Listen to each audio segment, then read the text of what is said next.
गाजीपुर में बाढ़ पीड़ितों को राहत सामग्री बांटने पहुंचे उत्तर प्रदेश के कैबिनेट मंत्री संजय निषाद ने कई मुद्दों पर अपनी राय रखी। जीएसटी दरों में बदलाव पर बोलते हुए उन्होंने कहा कि प्रधानमंत्री मोदी की नीतियां हमेशा जन कल्याणकारी रही है। आम जनता और गरीबों के हित में सरकार ने कई वस्तुओं को टैक्स फ्री किया है और स्लैब भी घटाया है। पीडीए के मुद्दे पर निषाद ने कहा कि दिल्ली में पीडीए की हवा निकाल दी गई है। उन्होंने विपक्षी दलों पर निशाना साधते हुए कहा कि कांग्रेस, बसपा और सपा की तरह कुछ छुट-भइये भाजपा की हवा निकालने की कोशिश कर रहे हैं, जिनसे सतर्क रहना होगा। प्रधानमंत्री मोदी के खिलाफ की जा रही टिप्पणियों पर निषाद ने कहा कि मोदी की मां का राजनीति से कोई संबंध नहीं है। उन्होंने एक ऐसा लाल पैदा किया है जिसने दुनिया में कमाल किया है। विपक्ष पहले से ही धोखेबाज का लेबल लिए हुए है, अब गालीबाज का भी लग गया है। स्वामी प्रसाद मौर्य पर मुकदमे के संदर्भ में उन्होंने कहा कि संविधान ने सभी को अपने धर्म के प्रचार का अधिकार दिया है, लेकिन किसी अन्य धर्म पर टिप्पणी का अधिकार नहीं दिया है। 2027 के चुनाव में नए गठबंधन की संभावना पर निषाद ने कहा कि एनडीए का 25 वर्षों का इतिहास है और ये 2027 में भी बना रहेगा। उन्होंने ये भी कहा कि कांग्रेस की विचारधारा के विरोध में ही सभी पार्टियों का निर्माण हुआ है। आज से जीएसटी की नई दरें लागू हुई हैं, क्या लगता है आम जन को कितनी राहत मिलेगी? माननीय प्रधानमंत्री को मैं धन्यवाद दूंगा और वित्त मंत्री को भी, जो उनकी सोच रही है कि जन कल्याण, गरीब कल्याण, किसानों का कल्याण, देश का विकास हो। ऐसे में उनके कल्याण के लिए जो गरीब कल्याण से संबंधित दवाई है, खाना है, ये सब पर जीएसटी खत्म कर दिया है और चीज़ों पर भी बहुत कम कर दिया है। और जो वैभवशाली हैं, जो आलीशान या लोगों को ऐशो आराम की चीज़ें हैं, जो संविधान की जो आत्मा है, जिसमें है कि बड़े लोग जो है देश में बड़प्पन दिखाएंगे और टैक्स चुकाएंगे और उसके पैसे से गरीबों का कल्याण किया जाएगा और गरीबों को विकास की धारा में लाया जाएगा। संविधान सभा में आवाज़ उठी थी कि जो बड़े व्यापारी होंगे, बड़े जो लोग होंगे, वो जो भी स्रोत होगा उसमें कुछ पैसा आया टैक्स देंगे और उससे लोगों को जो निचले पावदान पर गरीब लोग हैं उनके बच्चों को शिक्षा, स्वास्थ्य, रोजगार दिया जाएगा। तो ऐसी स्थितियों में उन्होंने आज परिकल्पना को पूरा किया कि कम से कम जो रोज़मर्रा की चीज़ें हैं, जैसे आम गरीब आदमी के लिए खाने पीने दवा का उसे फ्री कर दिया और बाकी पर कुछ अगर टैक्स बढ़ा है तो वो में है कि जो दे सकते हैं। जो हाल के में जब संविधान बना था तो उसमें परिकल्पना भी की गई थी और उस पर तो स्लैब कर दिया कि आधा कर दिया, 18 से घटा के 5 कर दिया, जो 28 था उसे 12 कर दिया। तो ये चीज़ें में भी उसमें भी बहुत राहत है और इसके लिए मैं विशेष रूप से धन्यवाद दूँगा और सबको इसकी सराहना करनी चाहिए। मंत्री जी, जैसे भाजपा के आप घटक दल हैं, आपके बल पे सरकार चली, कभी कभी भाजपा के वरिष्ठ नेता भी आपके अपने घटक दल के नेताओं के साथ दुर्व्यवहार करते हैं। एक कसक आपकी अगर वरिष्ठ कभी बाहर आ जाती है। वरिष्ठ जो शब्द है ये बड़प्पन शब्द है। अब उसे अगर कोई आदमी अमर्यादित हो जाए तो उसे वरिष्ठ का एक अपमान है, शब्द का ही अपमान है। हमेशा अपने खून के रिश्तों को कायम रखना चाहिए लोगों को। मर्यादा पुरुषोत्तम भगवान राम के आद बाल सखा निषाद राज के वंशज हैं, उसका ही है कि मर्यादित रहना चाहिए लोगों को और मर्यादित रहकर अपनी समस्याओं के समाधान के आगे बढ़ना चाहिए। ये तो इतिहास रहा राजनीति में सदियों से। जब देश की जब संविधान हुआ और देश लोकतंत्र हुआ तो शुरू में ही दलितों को आरक्षण की व्यवस्था दी गई, जिसमें इनकी लड़ाई लड़े अम्बेडकर जब आए और संविधान में उन्होंने ड्राफ्टिंग कमेटी चेयरमैन ने लिखा तो जो आरक्षण लिखा तो आरक्षण बिना मिले तो उनकी समस्या समाधान नहीं हुई। उसके लिए लोकतंत्र में उन्होंने कहा कि जिस समुदाय की राजनीतिक भागीदारी नहीं होगी उसको वो गर्त में चला जाएगा। तो राजनीतिक भागीदारी दिलाने के लिए उन्होंने RPI, Republican party of India और शेड्यूल्ड कास्ट फेडरेशन दो पार्टी थी, तो दोनों से चुनाव लड़ा। अंग्रेजों के समय लड़ा शेड्यूल्ड कास्ट फेडरेशन से, जब देश आज़ाद हुआ तो आरपीआई से लड़ा। लेकिन उनको रोकने के लिए कांग्रेस ने एक उन्हीं की बिरादरी में नेता पैदा किया बिहार से ला के, जिसके बावजूद कहते हैं। फिर पिछड़ों के लिए आया कि पिछड़ों को आरक्षण मिल जाए, मंडल कमीशन आया, माननीय मुलायम सिंह जैसे उभरने लगे, तब तक एक आपने देखा होगा कि रामनरेश यादव को लाया गया मुख्यमंत्री में, उसी तरीके से मछुआरों का आरक्षण की अब लड़ाई ताल खाल से निकाल के ताल कटोरा में पहुंचा दिया, और जैसे ताल कटोरा पहुंचा दिया तो पूरा एक बड़ा एक हो गया कि नहीं, ये भी देश को आज़ाद कराने वाले 24 कैरेट के राष्ट्रवादी लोग हैं, इन्होंने धर्म नहीं स्वीकार किया, अंग्रेज़ों की गुलामी नहीं स्वीकार की, लड़ते रहे, उजड़ते रहे, मरते रहे।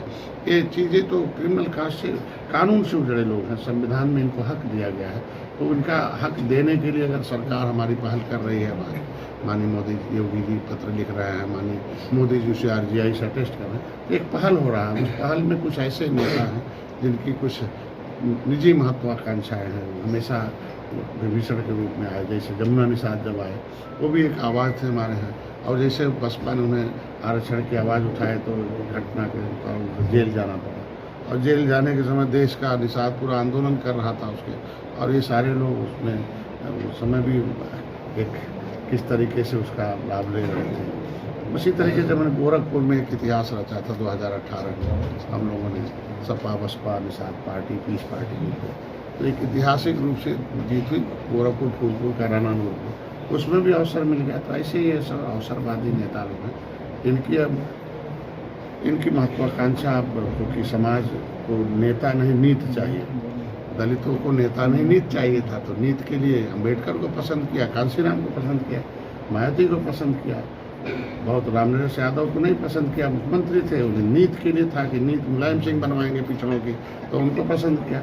तो नीति बनाने के लिए निषाद पार्टी पैदा हुई है कि नीति से ही समस्या का समाधान होगा, नीति हमारा आरक्षण में है, तो नेता पसंद करना समाज बंद कर रहा है कि नहीं, नीति हमारा मिलना चाहिए, नीति बननी चाहिए, और नीति हमारा आरक्षण है तो नीति बन के मिल जाए, पिछड़ों से नाम खारिज किया जाए, और अनुसूचित में हम लिखे हुए हैं और प्रमाण पत्र जारी किया, लिखना भी नहीं है, हमें परिभाषित करना, हमारा नाम फर्जी डाला गया OBC में, तो ये काम होगा तब वो लगेगा। तो ऐसे नेताओं मंत्री जी इन दिनों जो है छात्रों पर लाठीचार्ज का जो मामला है उसको लेकर राजभर जी ने छात्रों के खिलाफ बोला है।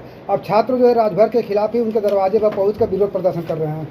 देखिए, हमारे बड़े भाई हैं राजभर जी, नेता बड़े हैं और सहयोगी भी हैं और अनुभवी नेता भी हैं, और आज के दिन में उनके किसी बयान को लेकर किसी को अगर आपत्ति थी तो उन्हें लोकतांत्रिक ढंग से समाधान के लिए बातचीत होना चाहिए, और लोकतंत्र में विरोध का अधिकार सबको है, लेकिन ये विरोध शालीनता और संयम के साथ होना चाहिए। ऐसा नहीं है कि आज के दिन में भैया हमेशा शिक्षा के लिए रोज आवाज़ उठाते रहे कि शिक्षा फ्री होनी चाहिए, एक तरह की शिक्षा होनी चाहिए, संविधान में हक है नौजवानों को।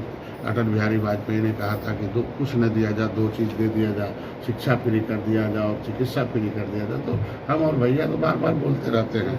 अगर मैं युवाओं से भी अपील करूंगा कि वो हिंसा का प्रदर्शन के बजाय संवाद का रास्ता अपनाएं, और राजभर जी सदैव गरीब वंचित और पिछड़े समाज की आवाज़ उठाते रहे हैं, और उनका सम्मान करना हम सबकी जिम्मेदारी है।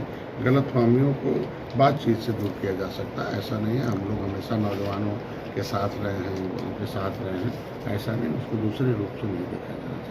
निश्चित रूप से व्यापक हो तो पूरे देश में चल रहा है। इसकी वजह से आपने देखा होगा कि ताल से निकल के निषाद ताल कटोरा पहुंच गए और सारे अधिकार की अपनी आवाज़ उठाए, और उसमें भैया भी गए, RLT भी गई, और जो है हमारे जो है आशीष भी गए। और ये मान के चलिए हम लोगों के पास बड़ा एक परमाणु बम जिसे कहते हैं, और परमाणु में कहते हैं ना कि न्यूट्रॉन, प्रोटॉन और इलेक्ट्रॉन होते हैं, तो ये सारे तीनों चारों एक जगह थे। पॉजिट्रॉन भी थे उसमें, RLD एक तरीके से। तो ये सारे एटम बम हम लोगों के पास है। और अब विपक्ष का जो राहुल के विपक्ष का जो फर्जी पीडीए था उसके हम लोगों ने हवा निकाल दिया, और चट्टान के तरह हम लोग ये जो पूरे हम लोग मोदी एक साथ खड़े रहे। सर, विपक्ष का आरोप है कि बीजेपी जो है छोटे दलों को जो है खत्म करना चाहती है, और इस संबंध में आप भी मुख्यमंत्री जी से मिलने पहुंचे हुए थे, पीड़ा थी। नहीं, देखिए, जिस दल की कोई दल वो खत्म होते हैं जिसकी कोई विचारधारा नहीं होती है, वो दल बनाकर अपना दलगत राजनीति करते हैं। यहाँ विचारधाराओं पर राजनीति है। निषाद राज के वंशज हैं, हम अम्बेडकरवादी विचारधारा से है कि जो संविधान में है कि संविधान से देश चलता, और संवैधानिक अधिकार दिया गया है कि जो दलदल में हो महल में आ जाए, जो निचले पावदान में ऊपर आ जाए, ऊपर वाले सहायता करेंगे हमारा। सर, आप भी नाराज थे तो ये मुख्यमंत्री से मिले, फिर उसके बाद मैंने बताया कि आज के दिन में कि निश्चित रूप से वो बड़े भाई की भूमिका में अभिभावक हैं, तो तो अगर हम लोग विपक्ष की जो चट्टान की तरह भाजपा खड़े हैं और फर्जी पीढ़ी की हवा निकाल दे दिल्ली में, तब कुछ छोटे भैया जो क्या कहते हैं इम्पोर्टेड नेता हैं और वो भाजपा की हवा निकालने लगेंगे, तो ये तो बताना पड़ेगा ना कि यही छोटे भैया कांग्रेस सपा बसपा का डुबाया नहीं है, तो वही यहाँ नैया डुबाने के लिए आ गया है, तो उनसे थोड़ा सतर्क रहना पड़ेगा, इतना बताना पड़ेगा। ये और कुछ आजकल बड़ी ट्रेंडिंग हो रही है, मोदी की माँ को गाली दी जा रही है। ये मर्यादा पुरुषोत्तम भगवान राम का विषाद राज की धरती है, आत्मा परमात्माओं की धरती है, यहाँ है मर्यादित टिप्पणी ठीक नहीं है। और मोदी की माँ से कोई जो राजनीति में नहीं है, जिनसे इनका दूर का रिश्ता नहीं है, और एक उन्होंने एक लाल पैदा कर दिया जो कमाल कर दिया देश में, कि अर्थव्यवस्था जो डूब रहा था उसे तीसरे नंबर पर ला दिया, और दुनिया में भारत की पहचान आत्मनिर्भर सशक्त भारत, आत्मनिर्भर भारत बना दिया, और उनकी माँ को गाली दिया जाए तो ये उचित नहीं है। उनको लगता है आज बिहार बंद भी उसी को लेकर। हाँ, निश्चित रूप से अभी तो शुरुआत है। अगर इसी तरीके से टिप्पणी करती रही विपक्ष, उन्हें 67 साल मिला था कि विपक्ष के लोगों को पता नहीं क्या हो गया है, ये ऐसी राजनीति करें। इनको रोजगार की आवाज़ उठानी चाहिए, जनता की आवाज़ उठानी चाहिए, शिक्षा की आवाज़ उठानी चाहिए, गरीबों के हक की आवाज़ उठानी चाहिए। लेकिन मोदी लड़ते लड़ते थक गए, जब तब चले गए आयोग से लड़ने, उनसे लड़ने थक गए। तो पहले तो एक लेबल था ये सब धोखेबाज लोग हैं, अब एक लेबल लगा दिया ये गालीबाज भी लोग हैं। तो धोखेबाज के साथ साथ एक गालीबाज के भी लेबल लग गया, दो लेबल लेकर घूमेंगे। उसका जवाब जनता देगी, क्योंकि जनता जनार्दन है। रामचरितमानस को लेकर स्वामी प्रसाद मौर्य पिछले दिनों काफ़ी टिप्पणियाँ किए थे, और अब मुझे उनको मुकदमा भी दर्ज हो गया।